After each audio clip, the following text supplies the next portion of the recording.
मनोहर का घर पुराने कब्रिस्तान के पीछे था और उसके घर के छत से वो कब्रिस्तान अच्छे से दिखाई देता था और वो रोज़ उस कब्रिस्तान को पार करके अपने काम पर जाता था।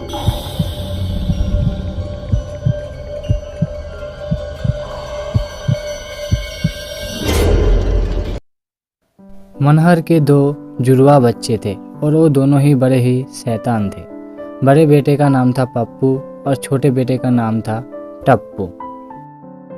एक बार गर्मियों की छुट्टी में उनकी बहन सीमा घर पर आई थी तो तीनों मिलकर रात को एक रूम में ट्रूथ और डेयर खेल रहे थे।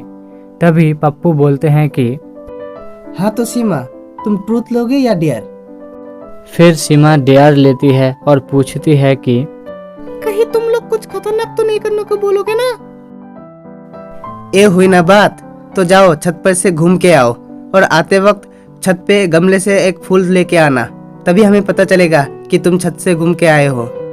लेकिन छत पे से तो कब्रिस्तान दिखाई देता है। नहीं, मैं नहीं जाऊंगी।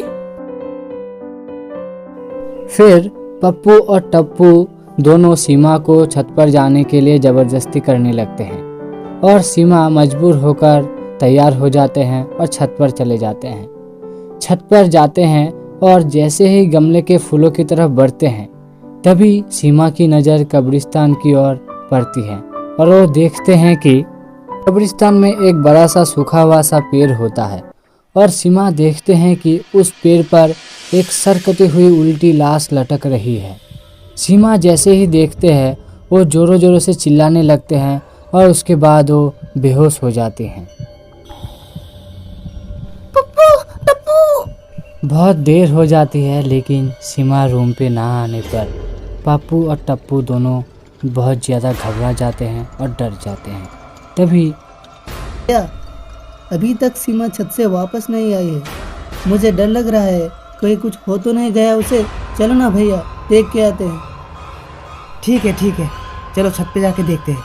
फिर दोनों छत पर जाते हैं और देखते हैं कि सीमा बहुत बुरी हालात में बेहोश पड़ी हुई है।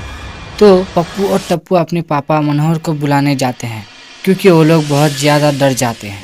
तुम तीनों को ऐसा खेल खेलने की क्या जरूरत थी? और पप्पू, तुम तो जानते हो ना उस कब्रिस्तान के बारे में, कैसी कैसी खबर आती है, फिर भी तुमने रात को अकेले में भेज दिया सीमा को छत पर। ये क्या किया तुमने? दिमाग ठिकाने पर है ना तुम्हारा? सॉरी पापा, मुझसे गलती हो गई। मुझे नहीं पता था कि ऐसा हो जाएगा। ऐसा गलती नहीं होगा। और ठीक है, लेकिन और फिर कभी दोबारा ऐसा काम किया तो तुम दोनों को मैं उसी कब्रिस्तान में छोड़ के आऊँगा। और सीमा बेटी, तुमने वहाँ पे ऐसा क्या देख लिया था कि तुम उसी वक्त वहाँ पे बेहोश हो गई? तो सीमा मनोहर को सारी बात बताती है कि उसने उस कब्रिस्तान में क्या देखा था तो उसको क्या है। सीमा ने जो बताया वो बात मनोहर पहले भी उस कब्रिस्तान के बारे में सुन चुका था, इसलिए मनोहर सीमा को डांटता नहीं है और बच्चों को संभल कर रहने की सलाह देता है और सब लोग आखिरकार अपने अपने रूम में जाकर सो जाते हैं।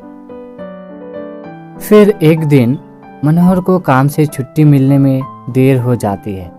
उस दिन उसे ऑटो भी नहीं मिलता है, इसलिए मनोहर सोचता है कि चलो पैदल ही घर पर चलते हैं। फिर वो पैदल ही घर के लिए निकल पड़ते हैं। और दूसरी तरफ हम लोग देखते हैं कि पप्पू और टप्पू दोनों आपस में एक रूम में बात करते हैं उस रात के बारे में जिस रात सीमा बेहोश हो गई थी। टप्पू, तुम्हें क्या लगता है सीमा ने जो उस दिन कहा था वो सच है? मुझे तो लगता है वो बातें बना रही थी, वो सिर्फ उसका वहम होगा। अरे नहीं भाई, तुमने उसकी हालत देखी थी ना, वो यहाँ एक और दिन रुकने को भी तैयार नहीं हुई। मुझे तो लगता है उसके साथ ज़रूर कुछ हुआ था छत पे।